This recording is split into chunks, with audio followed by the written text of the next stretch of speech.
You can tell a lot about a person or by how they treat someone they think is beneath them. It was a crisp morning at John F. Kennedy International Airport, the kind where everyone was too preoccupied with their own schedules to notice the little moments happening around them. But today, one moment was about to change everything.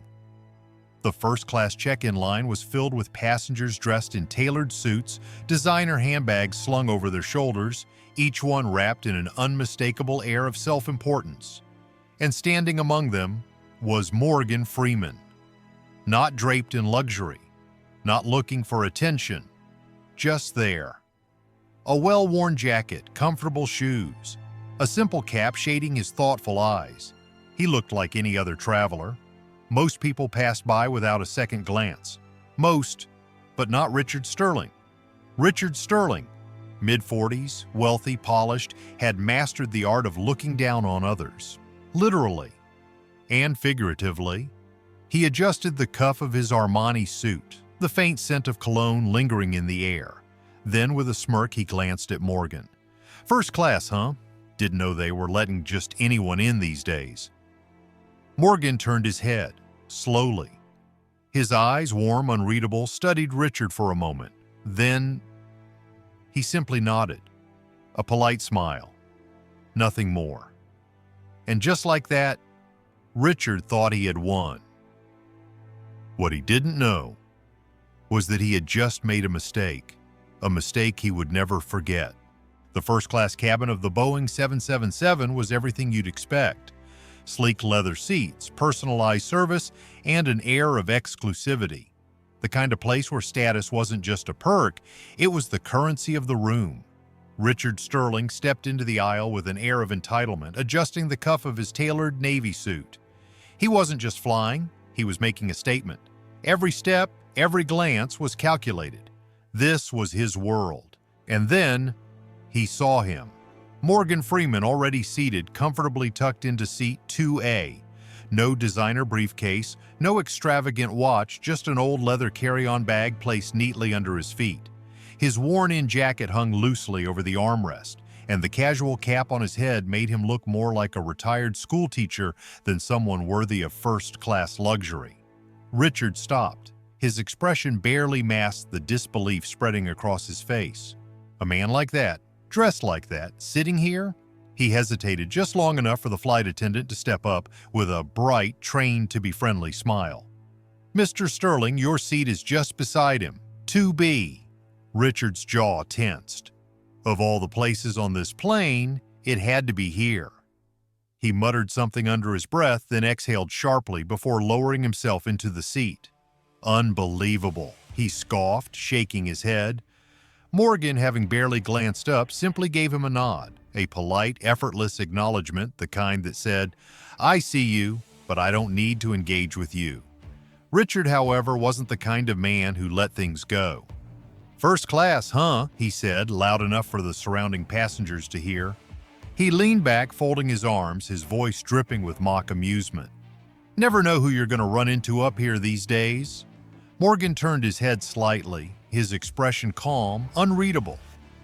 "The world's full of surprises." Richard chuckled, shaking his head, unimpressed by the response.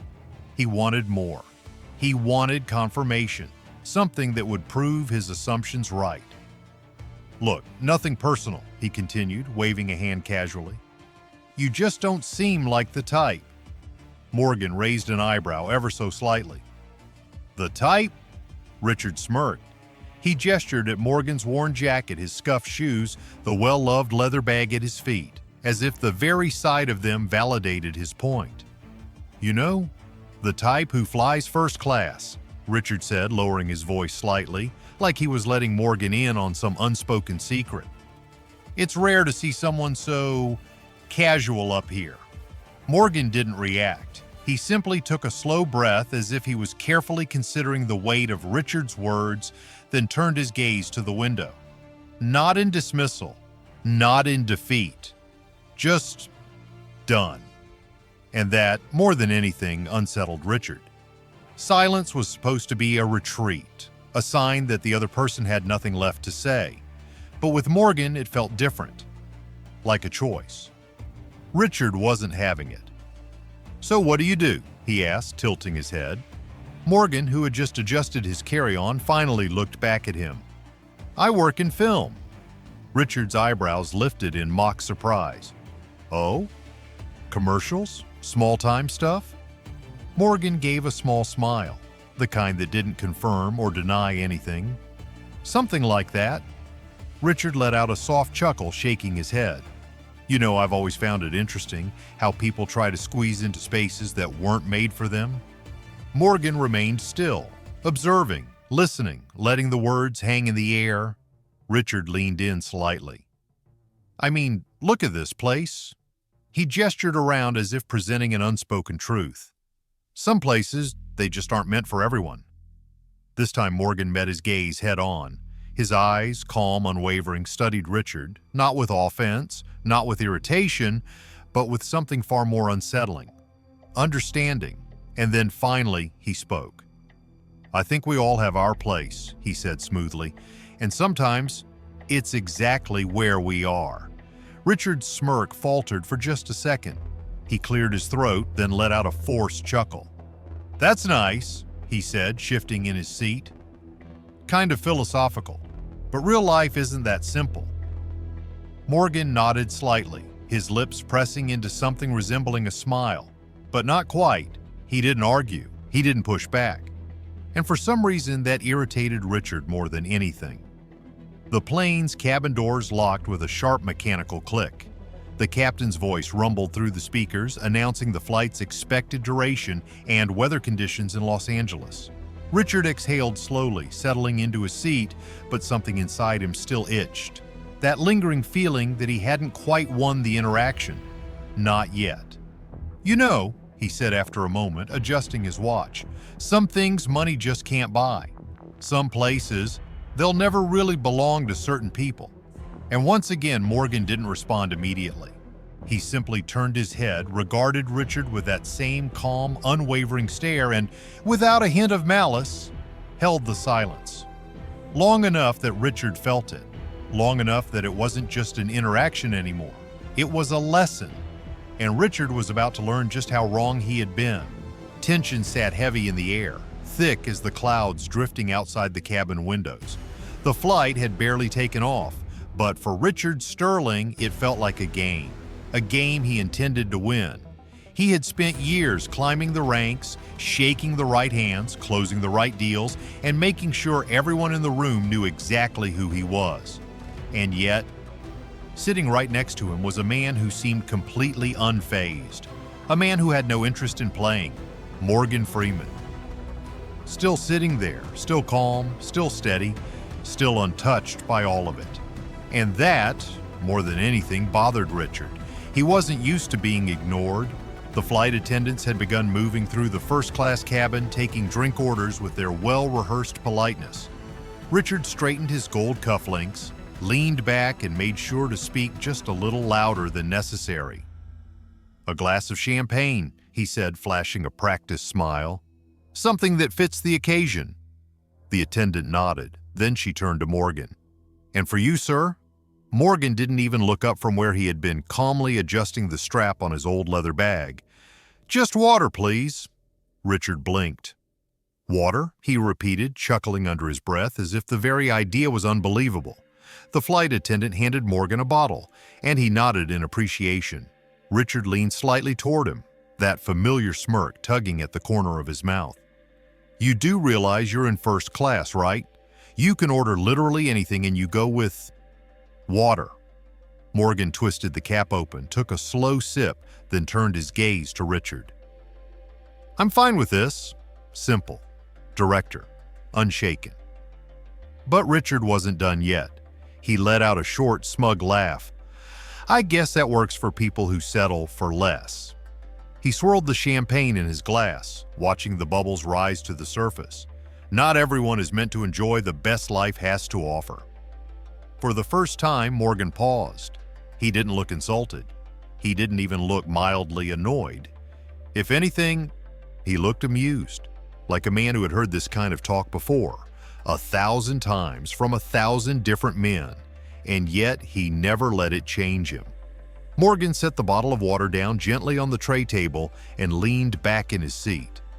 "Maybe," he said after a moment, "or maybe the best looks different to everyone." His voice was steady, like a deep river, flowing slow but strong. Richard's smirk faltered just for a second, but he recovered quickly, shaking his head. "You really believe that?" He gestured vaguely around the cabin. "Let me tell you something. Life is like flying first class. You work hard, you earn your spot, and then you get to enjoy it. But some people, well, they're only here because they got lucky." Morgan's fingers tapped lightly on the armrest. "Luck or hard work," he mused, his voice even. "Either way, we all end up in the same place when the flight lands, don't we?" The words hit harder than Richard expected. The other passengers, who had been quietly observing, began to pay closer attention. A few exchanged glances. The cabin grew quieter. Richard let out a slow breath, tapping his fingers against his armrest. He could feel the tide turning, but he wasn't about to back down. He straightened in his seat, tilting his chin up slightly. "Some of us," he said, his voice regaining its confidence, "are just on a higher level. Not everyone understands what it means to be here." Morgan finally turned his full attention to him. There was no frustration in his face, no irritation, just patience. "The value of being here," Morgan said, his voice low but firm, "isn't about what you have. It's about how you treat others." Silence. Heavy. Unavoidable. A truth that hung in the air like a weight no one wanted to carry. Richard chuckled, but it was weaker this time. "That's cute," he said, forcing out a laugh.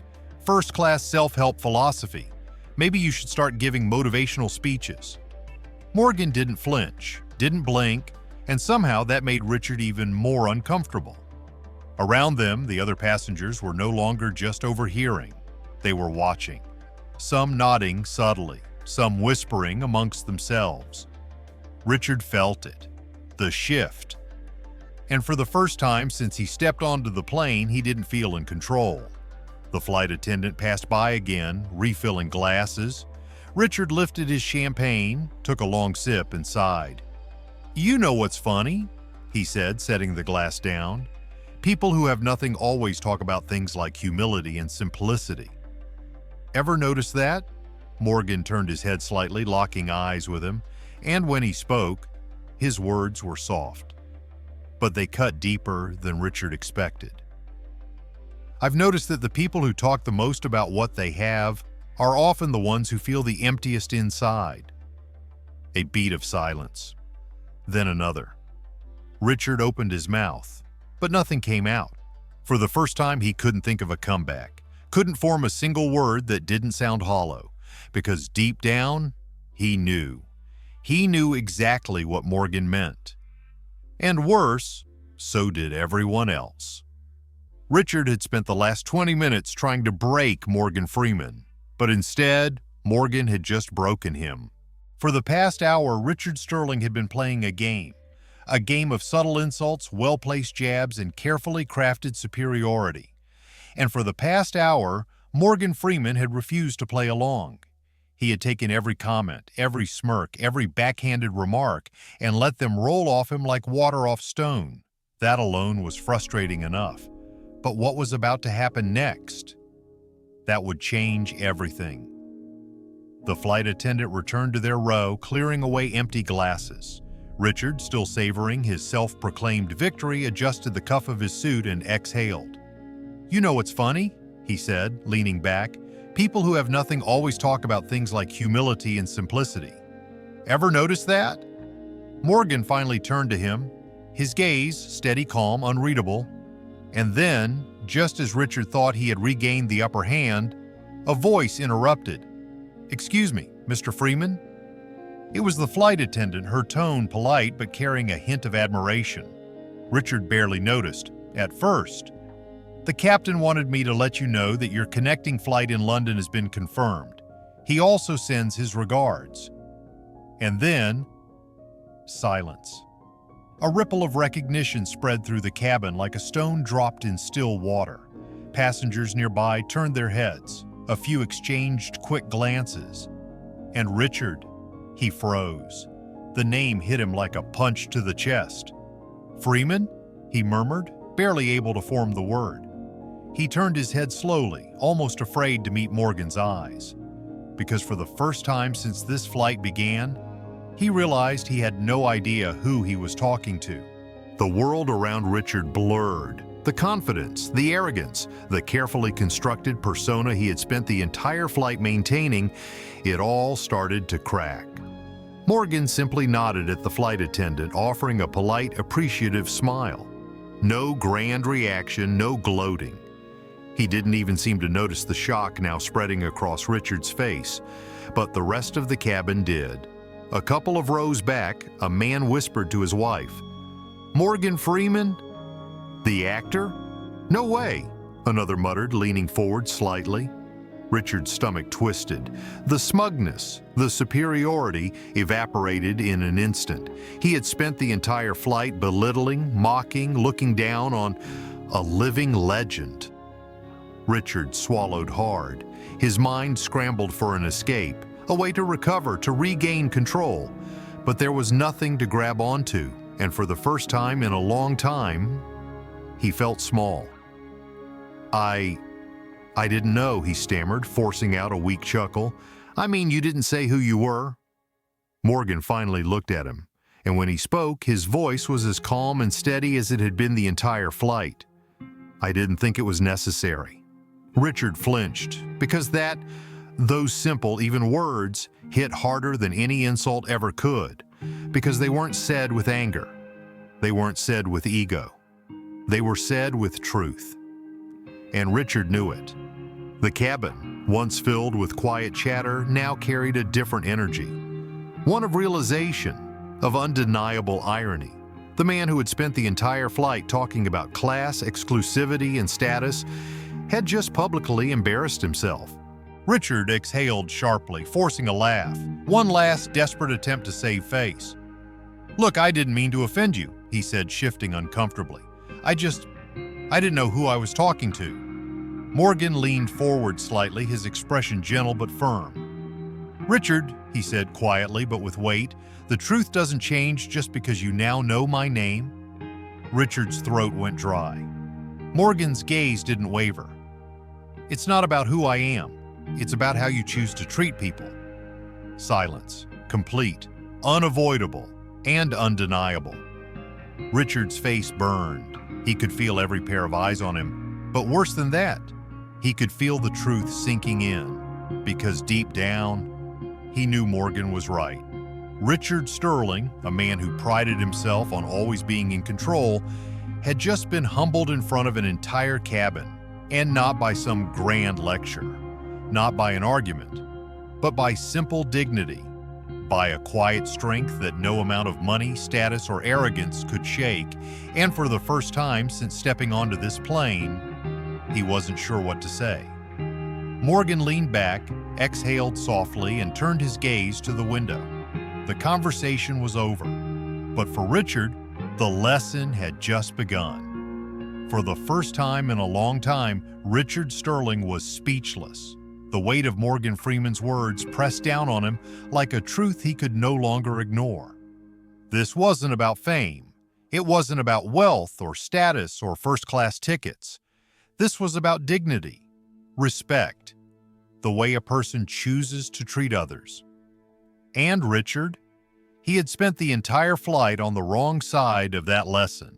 The flight had settled into a quiet rhythm, but Richard's mind was anything but calm. He could still feel the eyes of the other passengers on him, not in admiration, not in envy, but in judgment. And for once, he understood why. He glanced at Morgan, who was now calmly reading a book, completely unbothered by the storm Richard had created for himself. That alone spoke volumes. There was no need for more words, no need for another exchange, because the truth had already been laid bare. And Richard, he had a choice to make. As the plane began its descent, Richard took a deep breath, his pride still resisting what he knew he had to do. Finally, he turned to Morgan. His voice was lower now, less sure. "I need to apologize." Morgan glanced up, his expression unreadable. Richard swallowed. "Not because of who you are, but because of who I was." He exhaled, shaking his head. I was arrogant. I acted like an idiot. For the first time in hours, Morgan truly looked at him. A long pause, then a slight nod. I appreciate the apology, Morgan said, his voice as steady as ever. But more than that, I hope you learn from this. The cabin lights dimmed slightly as the landing gear locked into place. Richard stared ahead, his mind still turning over everything that had happened. Then Morgan spoke again. Sometimes what we search for most in the world is what we find least within ourselves. Richard's brow furrowed. And what's that? Morgan looked at him, truly looked at him. Humility. Richard didn't answer, because deep down he knew Morgan was right. And maybe, just maybe, this flight hadn't just taken him to a new destination, it had given him a new perspective. At the end of the day, success isn't about wealth, status, or the seat you occupy. It's about how you treat the people around you. Morgan Freeman didn't need to prove himself. His dignity spoke louder than words. Respect isn't earned by flaunting power. It's earned through humility, kindness, and character. So the next time you meet someone, pause before you judge. Because true greatness, it isn't measured by what you have, but by the impact you leave on others.